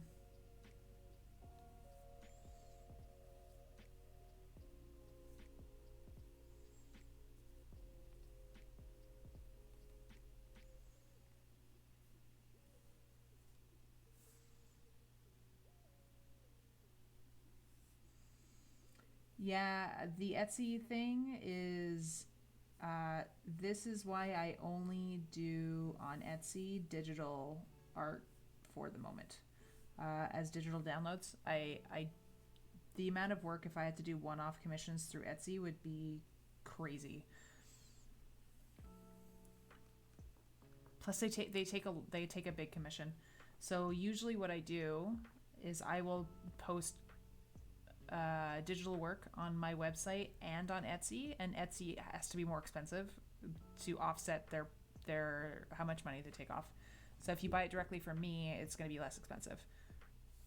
But if you go through Etsy, it's going to be more because it's like they take a fair chunk.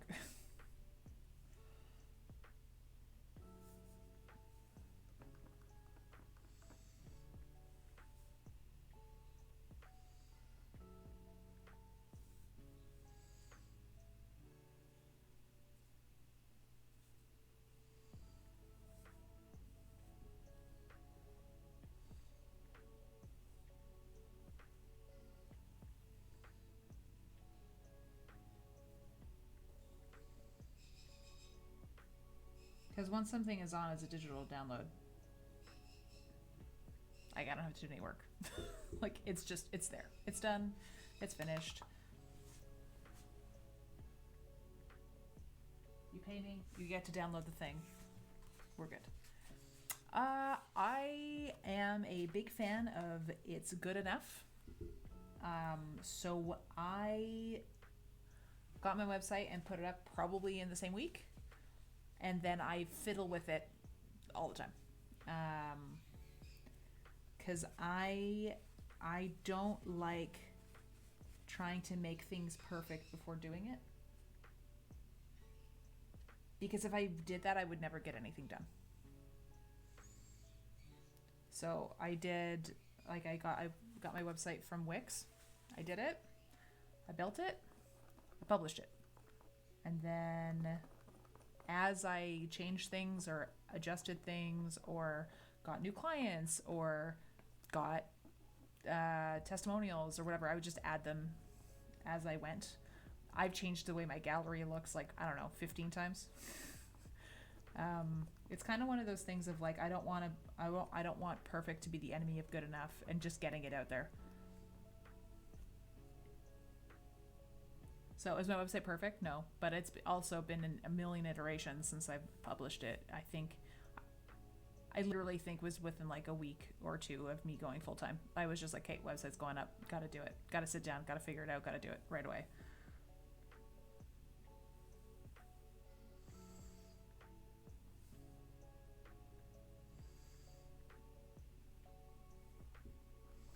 Yeah, it's a lot of people's like challenges for sure.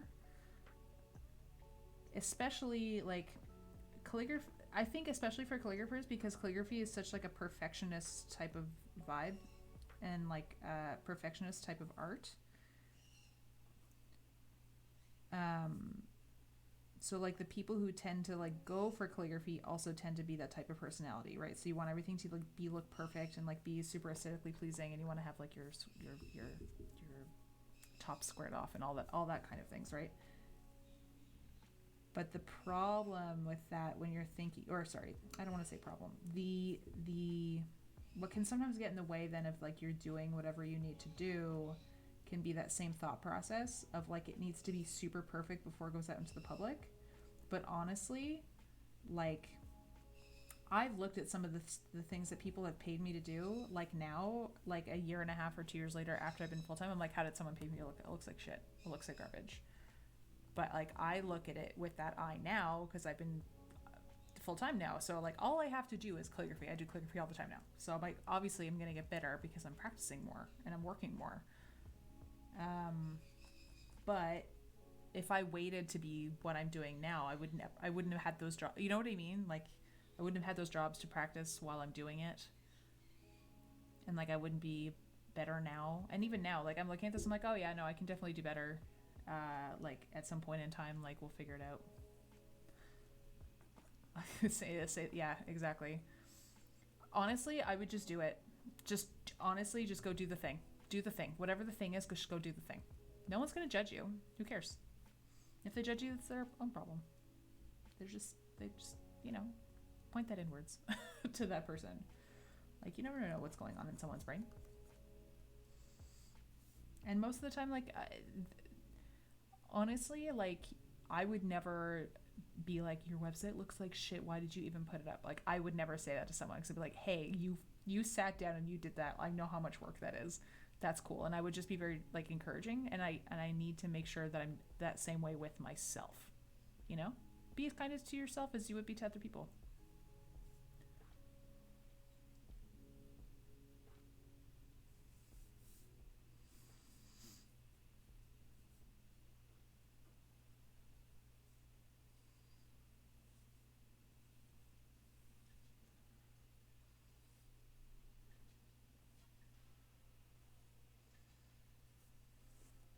Because I think I remember last week you had asked me like, oh, like, or the week before, on being like a professional or something before teaching.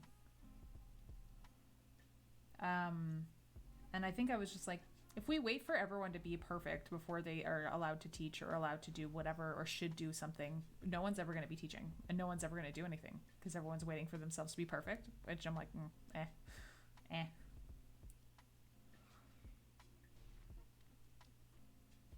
Yeah, that's it. Yeah, just do it. Just do the thing.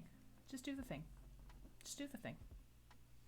Sure. I tell my friends this, like whenever there's something that they're like, Aaron, you need to tell me this thing. And I was like, okay, I'll do it. And I've literally sent my friends like a voicemail or a voice memo of like, just do the thing. Or like, so they have it on repeat when they feel bad about something. A friend of mine, she is not very good at letting people be nice to her, including her boyfriend. So I'm just like, I literally sent her a voicemail saying, let him be nice to you. Let him be nice to you. It's fine. So if you need it, just clip this little piece in your brain going, just do the thing. Just do the thing. Just do the thing.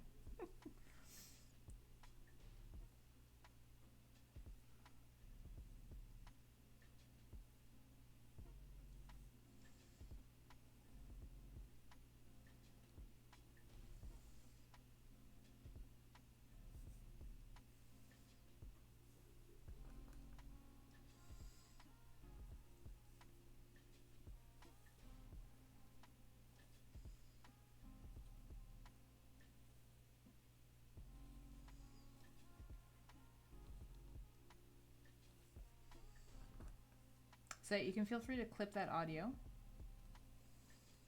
and just like put it on your phone or something. Like you just hear me saying, just do the thing. Just do the thing.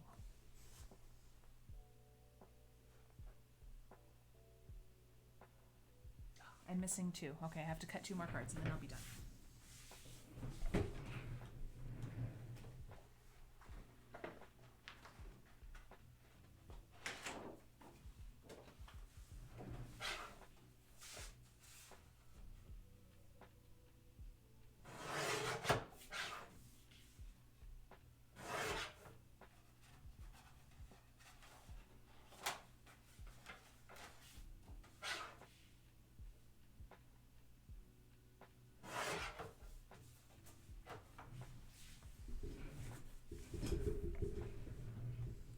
good. I'm glad.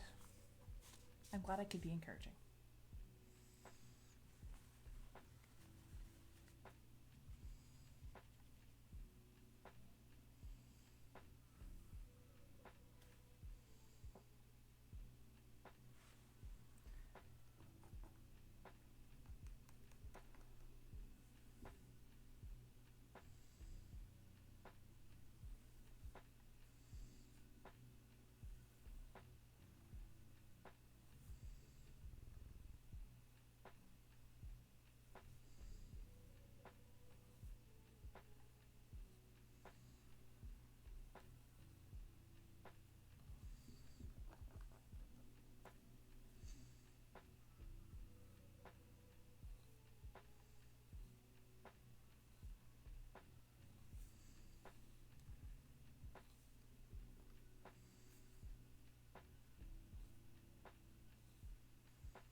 So what's the thing you're going to do now?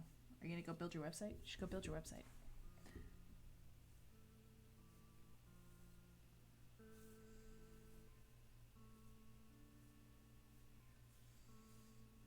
Don't let perfect be the enemy of good enough, you know?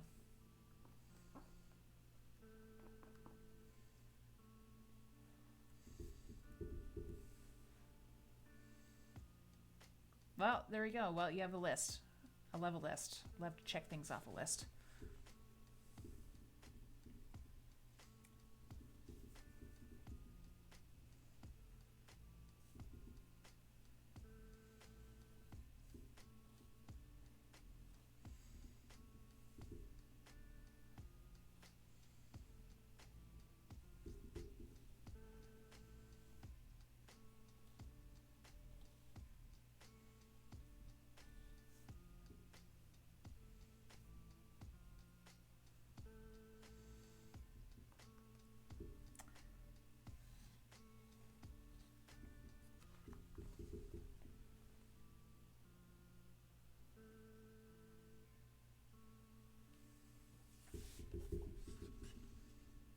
Well, you can always build the website before publishing it.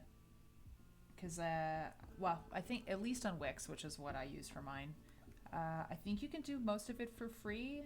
You have to pay for your own domain, I think, which is what I ended up doing because it wasn't very expensive. It was like $30 for my own domain name. But I think you can start building them probably for free. It's just when you have to publish them to the internet, this one you have to pay. So if you want to just fiddle around with stuff, or Squarespace. I picked Wix because I at some point in time, it's like I said, I just needed to get it up.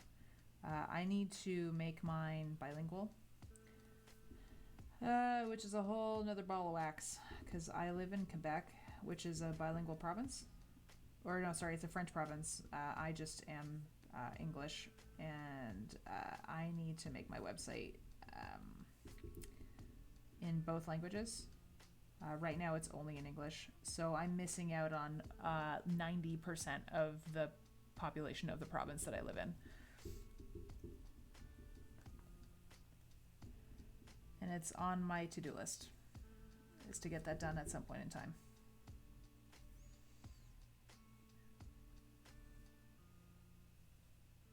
Because I can work in French, it's just my website, because it's because I do so many finagling updates and stuff on it. I needed to get my website to a at least okay enough state in English, and then I can do it in French, because like I have to essentially do all the work twice. Such a pain. Oh, you started with Wix. Oh, cool. What are you with now? Are you with Squarespace?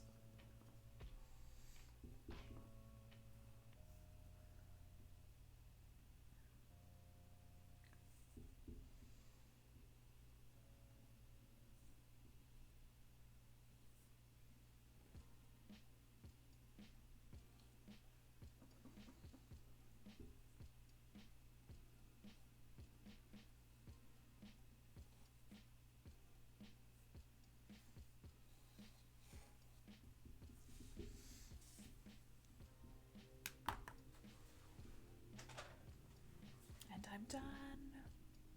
Yay.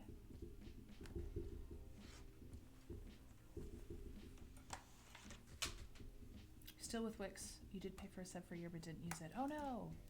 Well, I mean, you'll learn a lot. When you're building a website, you'll learn a lot. I can tell you that because I did that one for my calligraphy business. And then I also do coaching, and I recently built my coaching website. It went way faster because I'm like, I already did this with my calligraphy one. This is so much easier because I already know like bing, bing, bing where all the buttons and stuff are. So you do learn a lot for sure. So I would,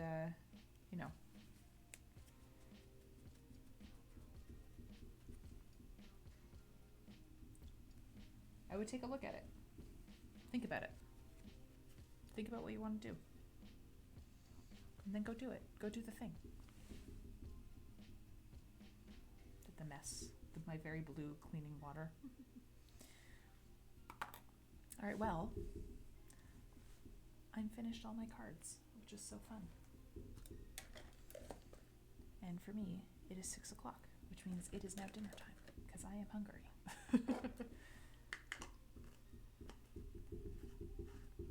Thank you so much for hanging out with me. I appreciate it. It was a little bit less boring than me just writing names all day. Or all afternoon, rather, for the last couple hours. So I appreciate you hanging out. It's very kind of you. And yes, I will be back Thursday. I will see. I'll switch back to just my face. Yeah, I definitely need a light. That's coming over here. Anyways, I'll be back Thursday. We'll be doing letter group number 3. It'll be fun. We'll be doing some warm-ups and drills and all that good stuff. So thank you for hanging out with me. Appreciate it a lot. Hope you have a great, wonderful rest of your day. Have a good night. Stream has ended now.